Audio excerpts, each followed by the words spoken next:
sidaan wada ogsoonnahay dalalka dunidu way tartamaan dalba dal ayuu ka horeeyaa shakhsiyaadkuna sidaa oo kale way tartamaan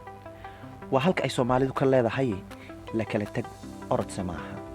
taa way macnaheedu tahay in lagu kala tegay aqoonta iyo waxbarashada haddii aad tahay qof ku jira saaxadda waxbarashada nooca ay tahayba wax walba oo aad baranayso ama aad taqaano waxaan suuragal ahayn inay maanta ka marnaato in aad taqaano sida loo adeegsado kombiyuutarka qof walba oo aqoon lehna ama qof walba oo waxbarasho ku jirana waa uu u baahan yahay in uu adeegsado kombiyuutar sababtoo ah ma jirto maanta meel dunida laga shaqeeyo oo aanan kombiyuutar oolin koorsada barashada adeegsiga kombiyuutarka ee IM252 Academy waxay kaa caawinaysaa sidii aad degdeg ugu baran lahayd adeegsiga kombiyuutarka koorsadan waxaa loogu talagalay ama loo naqshadeeyey in uu barto qof aanan weligii hore kombiyuutar u arag iyo qof kombiyuutar arkay soo adeegsaday waxna uga bilaaban yihiin waxaan ula jeedaa haddii aad tahay qof aanan weligii kombiyuutar arkin koorsadan waxaa laga soo bilaabayaa meel asaasiya oo qof aanan kombiyuutar arkin uu ka soo bilaabi karo haddii aad tahay qof kombiyuutar hore u yaqaanay ama waxay uga bilaaban yihiinna koorsadan waxaad ka kororsan kartaa xirfado iyo farsamooyin muhiim u ah adeegsiga kombiyuutarka xaqiiqdii waqti badan ayaan geliyey koorsadan oo waxaan u naqshadeeyey siday u noqon lahayd koorso uu qof kastaa fahmi karo koorsadan waxaad ku baran doontaa sida loo adeegsado kombiyuutarka gaar ahaan barnaamijka caanka ah ee Windows 10ka sidoo kale waxaa jira update cusub oo mardhow ka soo baxay shirkadda Microsoft oo ah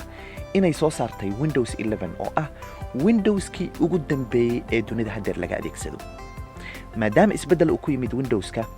waxaan sameeyay cusboonaysiin ama update weyn oo koorsada waxyaabo badan ama casharo badan ayaan ku soo kordhiyey oo waxaad dabcan baran doontaa sida loo adeegsado Windows 11ka iyo waxyaabaha uga duwan yahay Windows 10ka dabcan waxyaabo xiiso leh ayaa lagu soo kordhiyey Windows 11ka haddii aad iska diiwaangeliso koorsadan waxaad heli doontaa in ka badan ama in ku dhow 60 cashar oo ku saabsan farsamooyinka iyo sida loo adeegsado kombiyuutarka koorsadan waxay u naqshadaysan tahay inaad ku dhamayso ama aad ku barato 15 maalmood oo kaliya dabcan waa 2 toddobaad hana ka walwalin haddii 2 toddobaad ay kugu filnaan weyso inaad koorsada ku dhamayso 4 bilood ay koorsada ku furnaanaysaa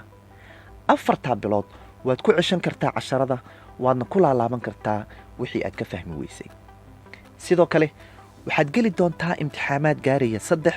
oo lagu tijaabin doono inaad koorsada si wanaagsan u qaadatay si wanaagsanna u fahantay adeegsiga kombiyuutarka haddii aad imtixaamaadka ka gudubtana waxaad heli doontaa ila idankii shahaado caddaynaysa